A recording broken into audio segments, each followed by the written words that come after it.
Hello বন্ধুগণ, কেমন আছেন সবাই? আজকে ছিল WBSI এর পরীক্ষা, ফার্স্ট অ্যাটেম্প্ট। তো সেটাই পরীক্ষা দিতে গেছিলাম। সেখানকারই কিছু আহ, কমেডি কমেডি সিকোয়েন্স তোমাদের সামনে নিয়ে এসেছি। তো প্রথম ভিডিও, ক্যামেরার সামনে ভয়েস উল্টাপাল্টা হয়ে যাবে, আটকে উটকে যাবে, কিছু ডোন্ট মাইন্ড। গ্রামের ছেলে, অতটা স্পষ্ট কথা হয়তো মানে অতটা স্মার্টলি কথা হয়তো বলতে পারবো না, তবে শোনো, মজা আসবে। তো পরীক্ষা আজকে, রিপোর্টিং টাইম 8:30 থেকে 10:30টার মধ্যে স্কুলের ভিতরে অ্যাটেন্ড করতে হবে। আমরা এখান থেকে বেরিয়েছি 9:30টার দিকে। 9:30টার দিকে বেরিয়ে 9:45, 10:15টার মধ্যে পৌঁছেছি। কিন্তু আমরা দুজন গেছিলাম, আমি আর রতনদা। আহ, দুজনের কারো অ্যাডমিট ডাউনলোড করা ছিল না। অ্যাডমিট ডাউনলোড করলাম, গিয়ে এবার অ্যাডমিটটা যে প্রিন্ট আউট করাবো, জেরক্সের দোকান আর খোলা নাই। কারণ জেরক্সের দোকান বেসিক্যালি স্কুলগুলোর পাশেই হয়, আর প্রায় সব স্কুলেই পরীক্ষার ব্যাচ পড়েছে, যার জন্য জেরক্সের দোকান সব বন্ধ। তো গিয়ে গিয়ে খুঁজতে সেই চিপার ভিতর একটা জেরক্সের দোকান, কালার জেরক্সও নাই, শুধু ব্ল্যাক অ্যান্ড হোয়াইট প্রিন্ট করে নিয়ে গেলাম। গিয়ে দেখছি যে সব ভালো ভদ্র স্টুডেন্টরা গুড প্রিপারেশন নিয়ে এসছে, তারা সবাই স্কুলের বাইরে পড়ছে, বসে আছে, চিন্তা করছে, যেগুলো যেগুলো পড়ে এসছে সেগুলো মনে করছে। আর আমরা গিয়ে হাবার মতো ঘুরে বেড়াচ্ছি, এদিক থেকে সেদিক, সেদিক থেকে এদিক। গিয়ে তারপর লাইন দিলাম সর্বপ্রথম। লাইন দিয়ে হাতে ছিল ঘড়ি, কোমরে বেল্ট, কিচ্ছু অ্যালাউ হলো না। মোবাইল ক্যারি ব্যাগে বেঁধে, হাতের ঘড়ি, কোমরের বেল্ট, পার্স সব মোবাইলে ক্যারি ব্যাগে বেঁধে একটা দোকানে রাখতে দিলাম। দোকানে রাখলো। এবার লাইন দিলাম এসে, সব চেক আপ টেকআপ হচ্ছে। একজন তো আবার, ওরা আবার আমার থেকে বড়, সেই কালা চশমা পরে আছে, পুলিশ ঢুকতেই দিতে চাচ্ছে। মানে না, তুই কি আর পরীক্ষা দিতেছিস না মেয়ে দেখতে এসেছিস বে? তারপর যাই হোক, সেই অবস্থাতে ঢোকা হলো। আহ, ঢোকার পর এবার তো সেই 10:30টার দিকে ঢুকলাম, পরীক্ষার টাইম 12টার দিকে। এবার না আছে মোবাইল, আর এখনকার তো বেসিক প্রায় সবারই মোবাইল ছাড়া টাইম পাস করা আর হয় না। তো টাইম স্পেন্ড হয় না, গিয়ে বসলাম এক জায়গায়। এবার একে একে একে আসতে শুরু করলো সবাই। এসে আমার পাশে আহ, ভালো ভালো স্টুডেন্টরা এসে বসে নিজেরা নিজেরা গল্প করছে। তোর কদিনের প্রিপারেশন, তুই কেমন প্রিপারেশন নিচ্ছিস, কোন টিচারের কাছে পড়েছিস। কেউ আবার, ম্যাক্সিমাম ছিল টিউশন টিচারগুলো, যেগুলো টিউশন, হোম টিউশন দেয়, তারপর টিউশন পড়ায়।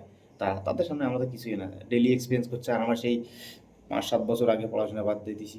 2022 সালে গ্র্যাজুয়েশনে কমপ্লিট করার পর পড়াশোনা চাঙে উঠে গেছে। তারপর তারা সব আলোচনা করছে, কে কে কোন টিউশন, কে কটা পড়ায়, কে কোন পরীক্ষার প্রিপারেশন নিচ্ছে। দেখছি সে ভাই বড়, সেই গুটের থেকে এ গ্রেড স্টুডেন্টরা সব এসে হাজির হয়েছে। এবার ওরা এ গ্রেড, আমরা লাস্ট, লাস্ট নয়, লাস্ট থেকে 2-3টা আগে। কারণ লাস্ট হলে আর কি ফেজলাম হলে মাস্টার দেখে নেয়, ওই জন্য লাস্ট থেকে 2-3টা আগে থাকতাম আমরা। তো তারা আলোচনা করছে কিভাবে পরীক্ষার প্রিপারেশন নিয়েছে, কিভাবে পরীক্ষা দেবে, কোন স্টুডেন্টকে কিভাবে প্রিপারেশন দেওয়া করিয়েছে। তো এগুলো আলোচনা করছে, আমি পাশ থেকে শুনে শুনে শুনে শুনে ভাবছি যে ভাই, এদের সঙ্গে এদের সঙ্গে পাঙ্গা নেই পারবো। হ্যাঁ, তারা সব একদম মুখস্থ ঠোঁটস্থ করে এসছে। আর আমার মুখস্থ তো কি, আসার টাইমে কানে হেডফোন লাগিয়ে গান শুনতে শুনতে এসছি। তো সেগুলাই দিলাম পরীক্ষা। তো বসে থেকে থেকে থেকে তারপর বলল যে যাও, নিজ নিজ এবার রুমে চলে যাও, টিচাররা যাবে। তো গেলাম, গিয়ে বসলাম। বসে এবার সব তো যারা গুড স্টুডেন্ট, তাদের তো মুখের আকার আকৃতি আলাদা হবে, বসে আছে সেই চোখ বন্ধ করে ভাবছে, পড়ছে পড়ছে পড়ছে। আর আমাদের তো ঢুকে প্রথম বেঞ্চ সিট খুঁজতেই যায় 10 মিনিট। সিট টিট খুঁজে গিয়ে বসলাম। বসার পর এবার টিচাররা আসলেন, এসে ওই মার্কশিট দিলেন, দিয়ে তারপর কোশ্চেন পেপার দিলেন। দেওয়া মাত্র যারা এক্সপিরিয়েন্স, তারা কোশ্চেন পেপারটা নিয়ে সঙ্গে সঙ্গে টিক মার্ক দিতে শুরু করলো, যে কোনটা কোনটা ঠিক, কোনটা কোনটা পারবো। সব কটা টিক মার্ক দিয়ে একজনকে দেখছি লাস্ট আধা ঘন্টা আছে তখন পর্যন্ত টিক মার্ক দিচ্ছে। তো তারপর পর্যন্ত যে ওই মার্কশিট যেটা খাতায় আমরা সার্কেল করবো সেটা হাত দেয়নি।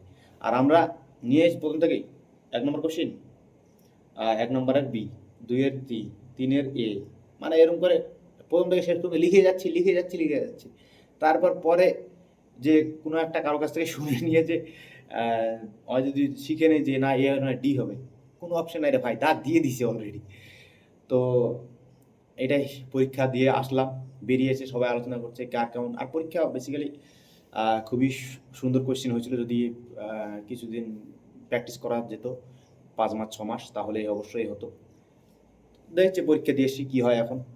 আর তবে পরীক্ষা, সরকারি পরীক্ষা যারা দিতে ইচ্ছুক, যারা পরীক্ষায় বসবে, অবশ্যই প্রিপারেশন ছাড়া এখন কোনো আর অপশন নাই। কারণ আগের মতো না যে আগে মাস্টার বা অন্যান্য যেগুলা আপার লেভেলের কষ্ট কম চাকরি আছে সেগুলাতে গুড স্টুডেন্টরা যায়, আর পুলিশ আর্মি বা যেসব আছে ওগুলা ফোর্স লাইনে মানে যারা মিডিল লেভেলের স্টুডেন্ট তারাই যায়। কিন্তু এখন সেটা না, এখন সব পরীক্ষায় একজন তো সেই ডাব্লিউবিসিএস, তারপর তার কি এমএসএমই না কি পরীক্ষা, ওগুলো দিয়ে এখানে আসছে। বলছে পাশ করলেও যাবো না, কিন্তু এসছি চেক করার জন্য। মানে প্রায় 50%ই এরকম, যারা ভালো স্টুডেন্ট তারা শুধু গেছে চেক করার জন্যে, যে পাশ করলেও যাবো না, এসছি দেখি। আরে কী রে ভাই, তোরা যদি না যেতিস তাহলে তোদের জায়গাটা আর একজন পেতো। তোরা যদি না ওখানে কম্পিটিশন করতিস তাহলে আর একজন গিয়ে চান্স পেত। এই মানুষের এখন মন মানসিকতা অন্যরকম হয়ে গেছে। আর কি করবে, চারিদিকে তো একই হাল, যে কোনো একটা ধরতেই হবে। তো কম্পিটিশনের মার্কেট, পড়াশোনা না করলে হবে না। চলো, এইটুকুই বলা ছিল। আর যাদের ভিডিও আমার ভালো লাগে চ্যানেল ফলো করবেন, ইউটিউবে দেখলে সাবস্ক্রাইব করবেন।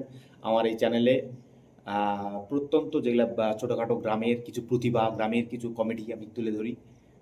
প্রায় অনেক দিন ধরেই আছে চ্যানেল।